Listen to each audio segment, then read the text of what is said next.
Muy bien, buenas tardes a cada uno de ustedes. Les saludo cordialmente en el amor del Señor. Mi nombre es Juan. Juan, ahí sí se escuchó bien. Voy a decir el nombre al tiro para que no se me olvide.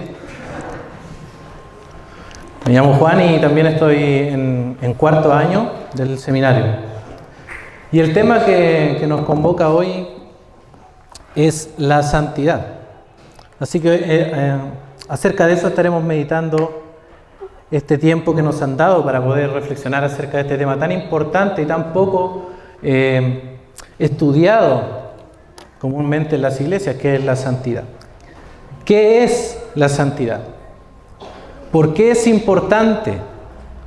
¿Qué nos demanda Dios en su palabra? Estas son las tres preguntas que vamos a estar tratando de responder en esta tarde. Nosotros vivimos hoy vivimos hoy día en un mundo cada vez más pecaminoso y contrario a la voluntad de Dios. Pecaminoso es que es contrario al carácter de Dios.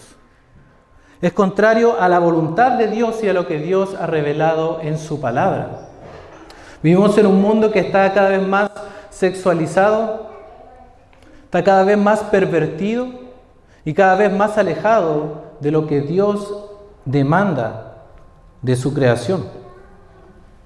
Y esto es importante entenderlo porque el discurso que hoy se oye es: tú eres libre. Tú eres libre de hacer con tu vida lo que tú quieras, tú eres libre de juntarte con quien tú quieras, tú eres libre de relacionarte emocionalmente con quien tú quieras y de la forma en que tú quieras. Y continuamente están bombardeándonos con ideologías para cambiar el pensamiento de las personas, para llamar a lo que Dios llama pecado, llamar amor. Y este es un discurso disfrazado de libertad. El Señor Jesucristo enseñó en el Evangelio de Juan, capítulo 8, versículo 34, que todo aquel que hace pecado, es decir, que practica el pecado como un estilo de vida, es esclavo del pecado. ¿Lo notan?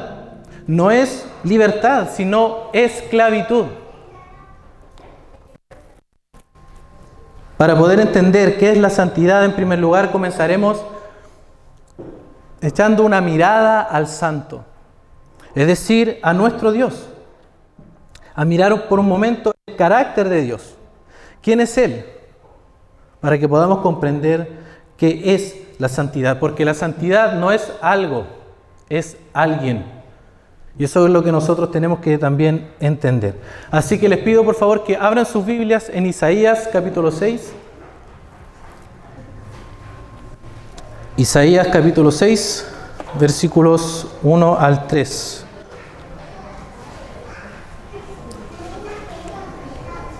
Dice así la palabra del Señor. En el año que murió el rey Usías, vi yo al Señor sentado sobre un trono alto y sublime, y sus faldas llenaban el templo.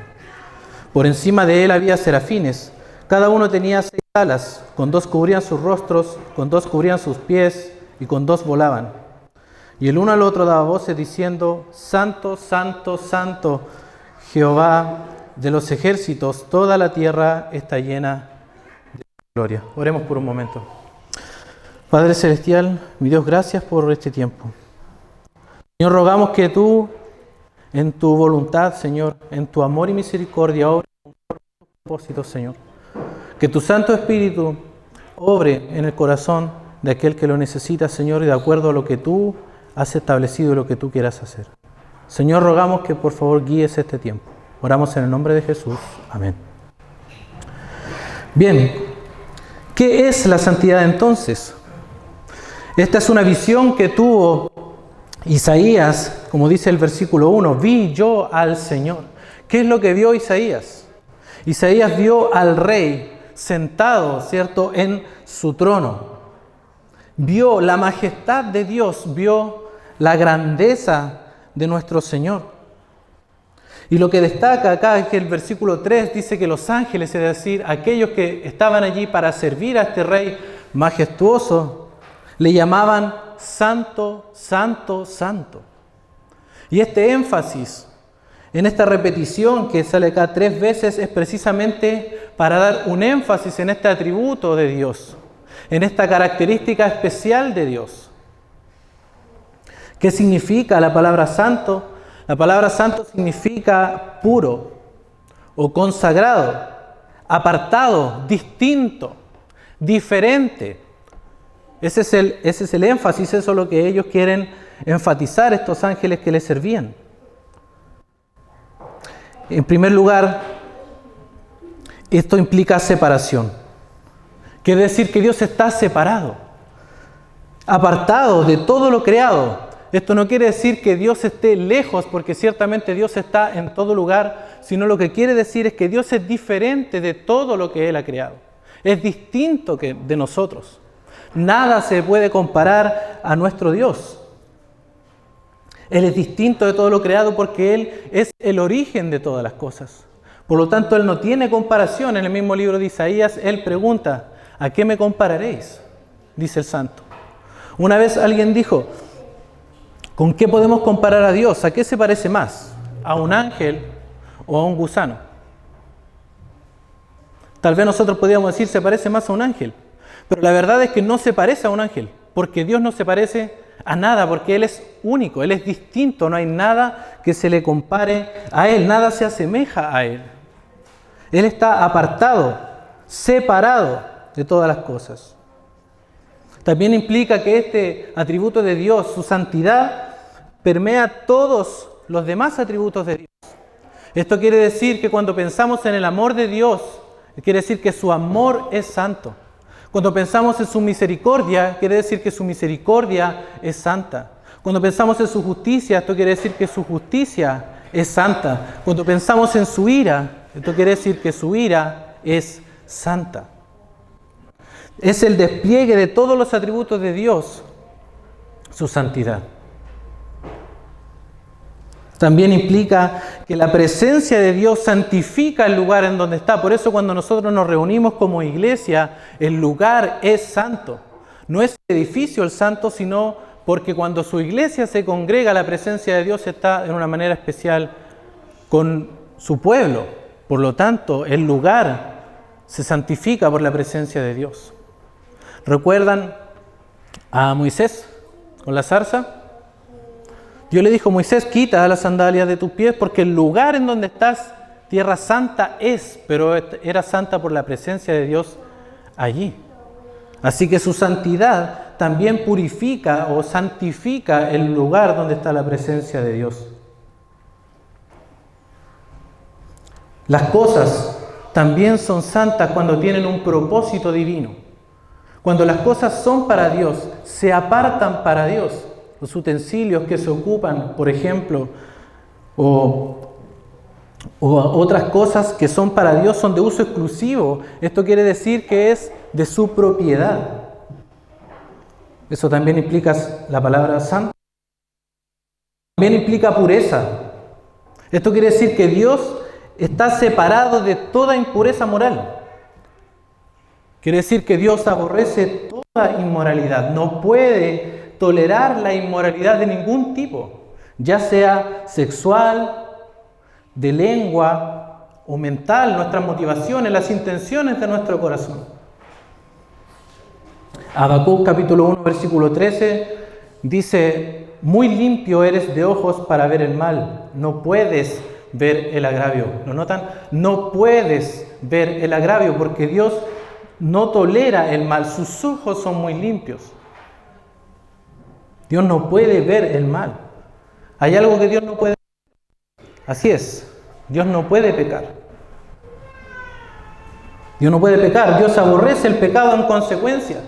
Dice el Salmo 7, versículo 11, que Dios es juez justo y Dios está airado contra el impío todos los días. ¿Qué es un impío? Una persona que vive contraria a la voluntad de Dios. Impío es contrario a la piedad. Y Él está airado contra el impío todos los días. Su santidad también implica que su nombre es santo. Su nombre es santo. Cuando Dios se reveló a Moisés en Éxodo 3:14 y le revela su nombre, le dice, yo soy. El nombre es Jehová. ¿Qué es lo que significa? El autoexistente, el que no necesita nada ni de nadie para existir. Él está separado. Su nombre es santo. El Señor Jesucristo, cuando enseñó a orar en Mateo 6, versículo 9, Él dice: vosotros oraréis así: Padre nuestro que estás en los cielos. Y ahí está su distancia moral. No es una distancia de lugar, sino una distancia moral con nosotros. Él habita en las alturas, Él habita en el cielo, luz inaccesible, porque Él está separado de toda su creación. Él es distinto, Él es santo. Luego dice: santificado sea tu nombre, es decir, apartado sea tu nombre. Para nosotros los creyentes, entonces, su nombre debe ser apartado en nuestro corazón. Tiene que guardar un lugar especial en nuestro corazón. Honrar su nombre, no tomar el nombre de Jehová en vano. Su nombre es santo.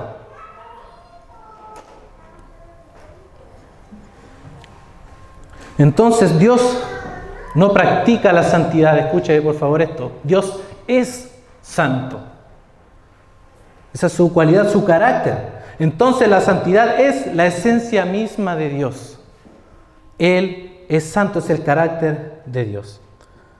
Esto es a grandes rasgos lo que significa la santidad. Santidad es la misma esencia de Dios. Ahora veamos por qué es importante conocer la santidad de Dios. Y esto es lo segundo. ¿Por qué es importante conocer la santidad de Dios? Isaías, seguimos leyendo los versículos 4 al 5. Y los quiciales de las puertas se estremecieron con la voz del que clamaba, y la casa se llenó de humo. Entonces dije: ay de mí, que soy muerto, porque siendo hombre inmundo de labios y habitando en medio de pueblo que tiene labios inmundos, han visto mis ojos al Rey, Jehová de los ejércitos. Es importante entonces conocer la santidad de Dios, porque al ver la santidad de Dios entendemos entonces nuestro pecado. Una vista a la santidad de Dios entonces nos hace ver nuestro propio pecado. Y también nos hace ver la necesidad de ser limpiados entonces por consecuencia, de ser perdonados, de ser purificados, de ser santificados.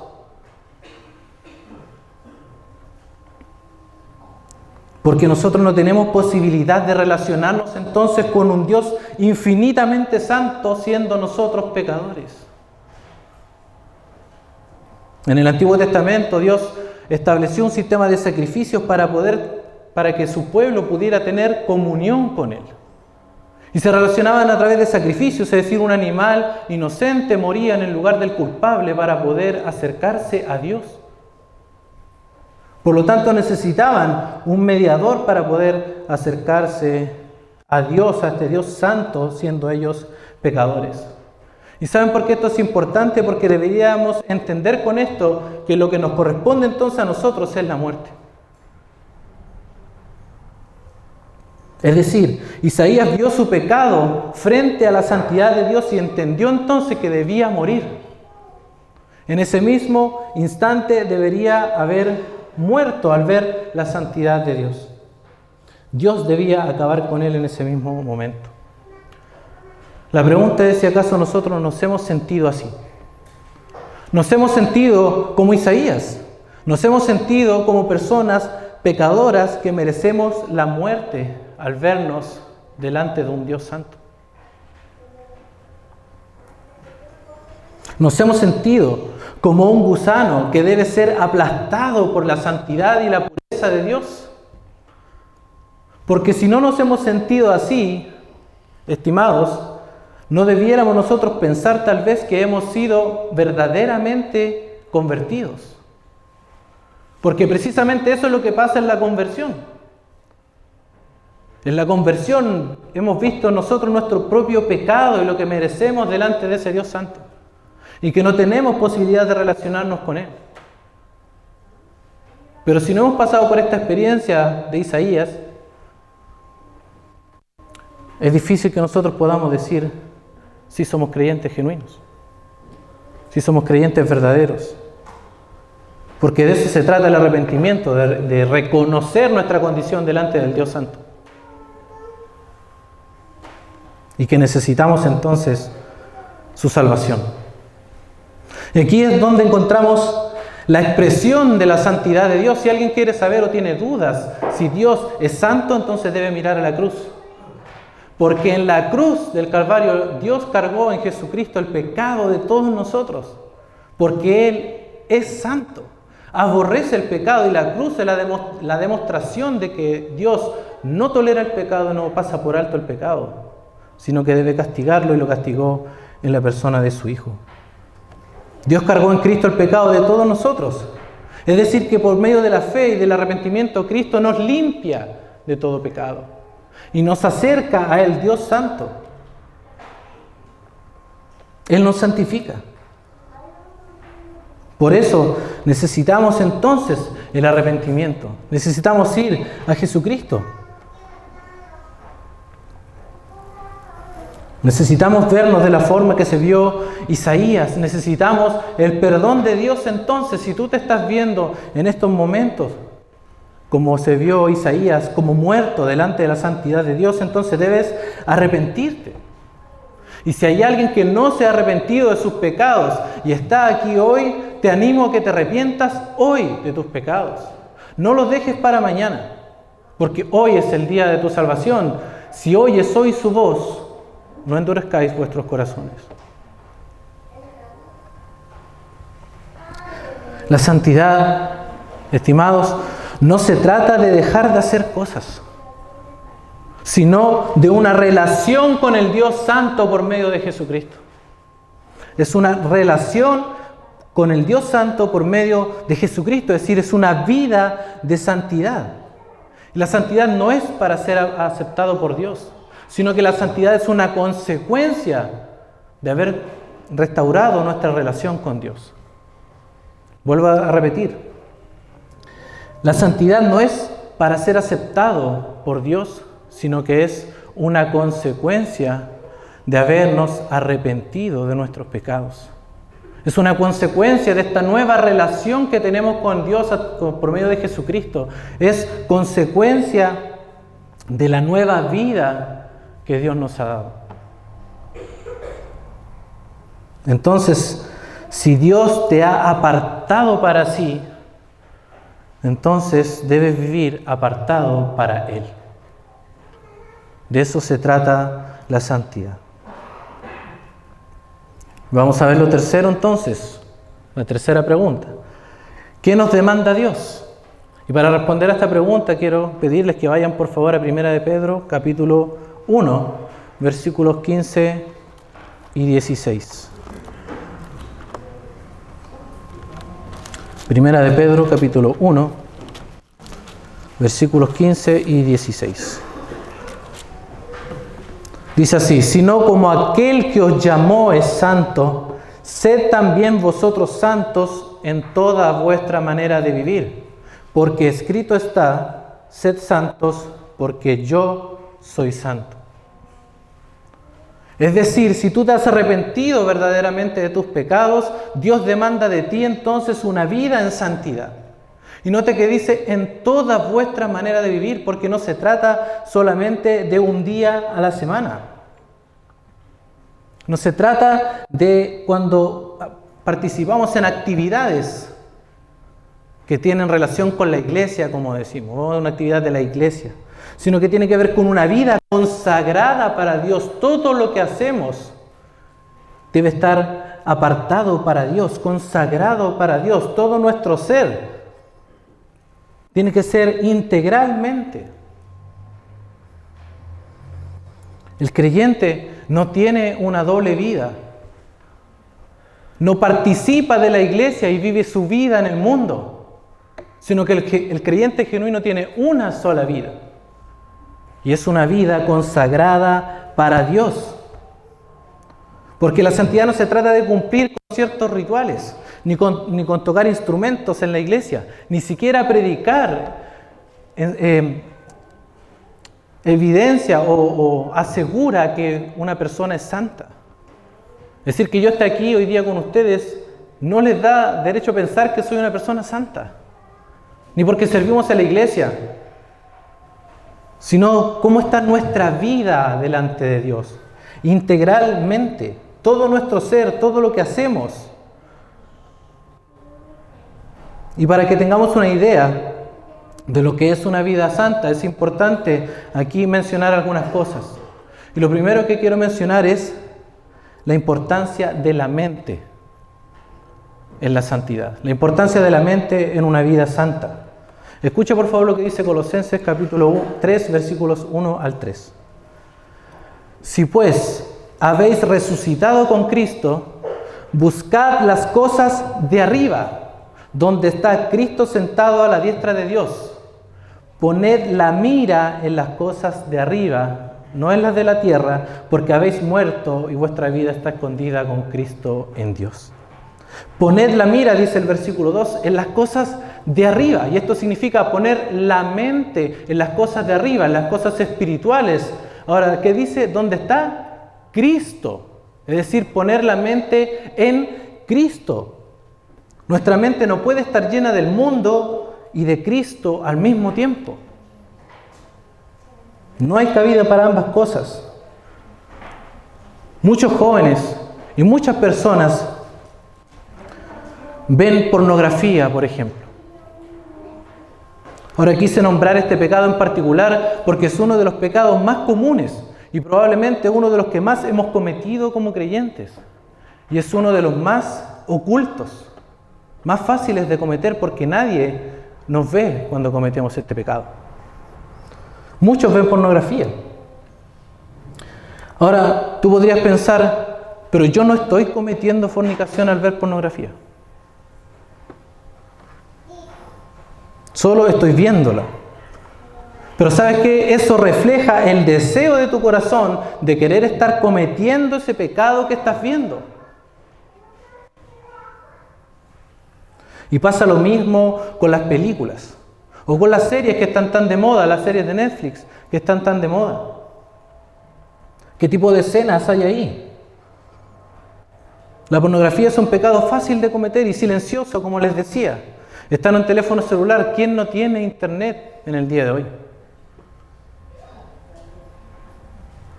Está al alcance de todos, grandes, chicos, solteros, casados, hombres y mujeres pueden disfrutar y ver material de contenido sexual e incluso interactuar de manera muy diversa sin moverse de su lugar en donde esté. Y estimados, todo lo que vemos se almacena en nuestra mente. Todo lo que vemos queda en nuestra mente. Por eso debemos cuidar nuestra mente. Alguien dijo, nosotros no podemos evitar que lleguen pensamientos a nuestra cabeza. Pero sí podemos evitar que esos pensamientos hagan nidos en nuestra cabeza. Y esa es nuestra responsabilidad. Debemos cuidar nuestra mente. ¿Qué vemos? Porque todo lo que vemos va a afectar a nuestros pensamientos. Estimados, si tú ves pornografía, déjame decirte que eso va a condicionar tu mente. Va a afectar las expectativas que tendrás para el futuro. Distorsiona el concepto de sexualidad y por supuesto afectará a tu futuro matrimonio. Lo que vemos se queda muy rápido almacenado en nuestra cabeza y es muy difícil que salga de allí. Por eso debemos cuidar lo que vemos. Y si lamentablemente esas cosas quedan en nuestra mente, la consecuencia es que esas van a bajar a nuestro corazón. Por eso lo segundo que debemos considerar es que debemos también cuidar nuestro corazón. La importancia del corazón en una vida santa. Dice el Señor Jesucristo en Mateo capítulo 15, versículo 19, porque del corazón salen los malos pensamientos, los homicidios, los adulterios, las fornicaciones, los hurtos, los falsos testimonios, las blasfemias. El corazón es la base de todos los sentimientos y emociones. Y el creyente verdadero lucha con su corazón todos los días. ¿Por qué? Porque dice la Biblia que el corazón es engañoso y perverso. Es decir, si nosotros no tenemos una lucha en nuestro corazón con nuestro propio pecado, entonces no podemos pensar que realmente nos hemos convertido y nos hemos arrepentido de ellos. porque la lucha es parte de la vida cristiana. El mundo dice, sigue a tu corazón, pero la Biblia dice, engañoso es el corazón más que todas las cosas y perverso. ¿Quién lo conocerá? Y estimados, el corazón no está allí para ser seguido, está allí para ser guiado. Y debemos nosotros guiar entonces, si queremos vivir una vida santa como Dios demanda en su palabra, debemos guiar nuestro corazón entonces al Señor Jesucristo. Pero no solo eso, también debemos entonces cuidar nuestras palabras. ¿Por qué? Porque de la abundancia del corazón habla la boca. Por eso la importancia de la boca entonces en una vida santa. Efesios capítulo 5 versículos 3 al 4 dice lo siguiente: pero fornicación y toda inmundicia o avaricia ni aun se nombre entre vosotros como conviene a santos. Sigue diciendo, ni palabras deshonestas, ni necedades, ni truanerías que no convienen, sino antes bien acciones de gracias. Ahora noten que no solamente estamos hablando aquí de fornicación, sino que también de palabras deshonestas, mentiras, murmuraciones.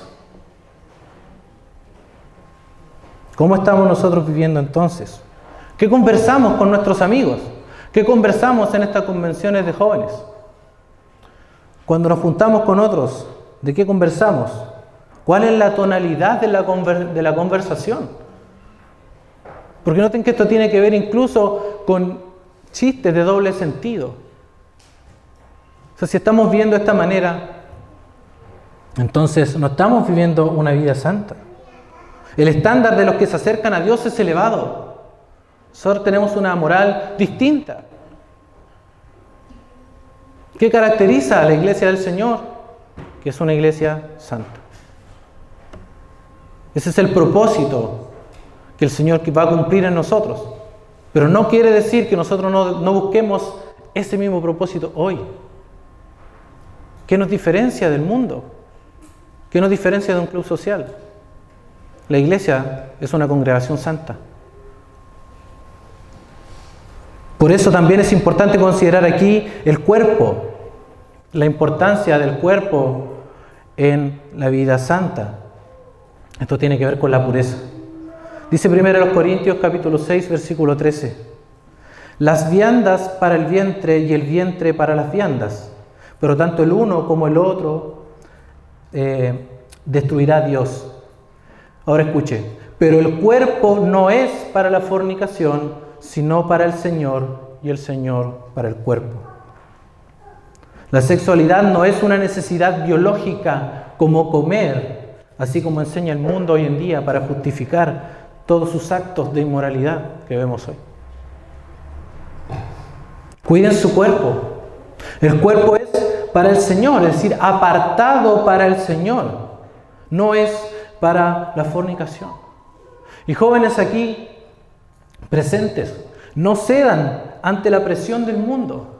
Sé que es difícil en el contexto de la universidad o incluso en la enseñanza media o en la básica, como están los tiempos hoy en día, si un joven o una señorita prefiere guardarse puro para el matrimonio, en el día de hoy es objeto de burla. Pero eso es mucho mejor que pecar contra el Señor y llevar toda una vida las consecuencias de ese pecado. Algunas personas piensan, incluso cristianos, que los jóvenes deben experimentar antes de casarse para ver si son compatibles o no. Pero eso está muy alejado de la realidad, porque eso es pecado. Eso es pecado. Dios diseñó la sexualidad para el matrimonio. Y si tú estás cometiendo ese pecado hoy, déjame decirte que estás teniendo intimidad con la mujer o con el hombre que será de otra persona. Y ya has manchado y deshonrado tu matrimonio. Ya lo has hecho. Dios aborrece todo acto sexual que esté fuera del matrimonio. Ahora, por supuesto que ese no es un pecado que el Señor no pueda perdonar. El Señor es un Dios misericordioso y compasivo, pero está lejos de una vida santa. Está lejos de una vida consagrada al Señor.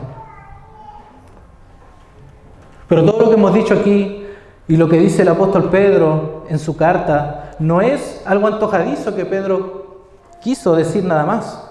Por eso él pone un fundamento, para que con el fundamento se acaben todas las objeciones con respecto a esto.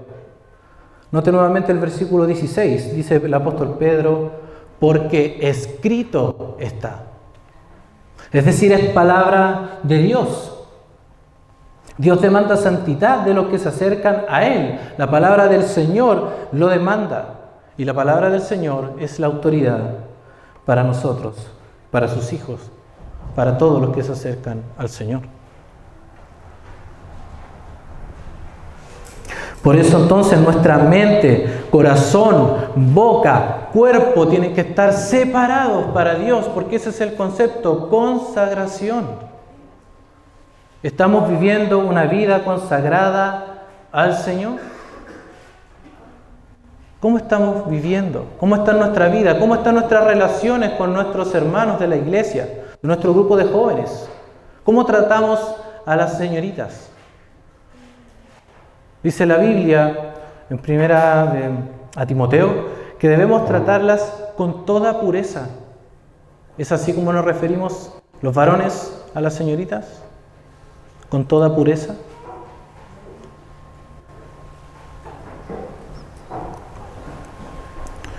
Para ir terminando, algunos consejos para los jóvenes aquí y para todos nosotros. El primero de ellos, cuida tu mente. Cuida tu mente. Cuidado con lo que ves. Satura tu mente de Cristo, porque es eso lo único que nos va a sacar de nuestra condición de pecado. Santidad es Cristo. Nuestro propósito aquí es ser parecidos a Jesucristo. Para eso fuimos salvos, para ser como Jesús. Si alguien quiere saber qué es la santidad, mira a Cristo. Vive como Cristo. Ama como Cristo. Sirve como Cristo. Piensa como Cristo. Llena tu mente de Cristo. Escucha lo que dice Filipenses capítulo 4, versículo 8. Por lo demás, hermanos, todo lo que es verdadero, todo lo honesto, todo lo justo, todo lo puro, todo lo amable, todo lo que es de buen nombre, si hay virtud alguna, si algo digno de alabanza, en esto pensad. ¿Qué es bueno, justo, amable, de buen nombre, virtuoso, digno de alabanza? El Señor Jesucristo. Llena tu mente de Cristo. En segundo lugar, cuida tu corazón. Cuida tu corazón. El corazón no está para ser guiado, no está allí para ser seguido, como decía adelante, sino para ser guiado. Y es nuestra responsabilidad entonces guiarlo a Cristo. Guarda tu corazón. Y en tercer lugar, confía en la palabra. Confía en la palabra de Dios. La vida en santidad es un mandato que debe ser obedecido por amor. Por amor. Es la vida que Dios demanda de todos aquellos que se acercan a Él. El Señor entonces nos dé de su gracia para vivir nuestra vida, toda nuestra manera de vivir, siendo santos como Él es santo. Recuerden, Él es el estándar. Y no importa lo que diga el mundo, no importa la oposición del mundo, no importa la presión del mundo. Lo que importa es que nosotros debemos vivir para Cristo. Y la única forma en que podamos hacer eso es poniendo toda nuestra fe, toda nuestra esperanza, toda nuestra mente, todo nuestro corazón, todo nuestro ser en la persona y obra de nuestro Señor Jesucristo. Así que vivamos entonces para Cristo. Vamos a orar. Padre Celestial, mi Dios, gracias por este tiempo, Señor. Gracias porque siendo pecadores, Señor, podemos orar. Podemos acercarnos a ti por ese camino nuevo y vivo que nos abrió nuestro Señor Jesucristo. Gracias porque tú has determinado para nosotros que vivamos una vida santa, Señor. Ayúdanos a obedecer tu palabra. Ayúdanos, Señor, a reflexionar en nuestra vida, cómo estamos viviendo delante de ti. No importa lo que estemos haciendo externamente, lo que importa es nuestra relación contigo. Señor, no queremos escuchar esas palabras: apartados de mí, hacedores de maldad, cuando estemos delante de ti. Sino, Señor, queremos alabarte por los siglos de los siglos. Señor, te ruego por cada uno de los que están aquí presentes, Señor, que tu palabra llegue a vida, Señor, en sus corazones y produzca los cambios necesarios para su vida. Oro por aquellos que no te conocen también, Señor, que puedas obrar, Señor, de una manera especial y con poder en cada uno de ellos. Señor, glorifícate tú en la vida de cada uno de los presentes. Lo pedimos y lo agradecemos en el nombre de Jesús. Amén.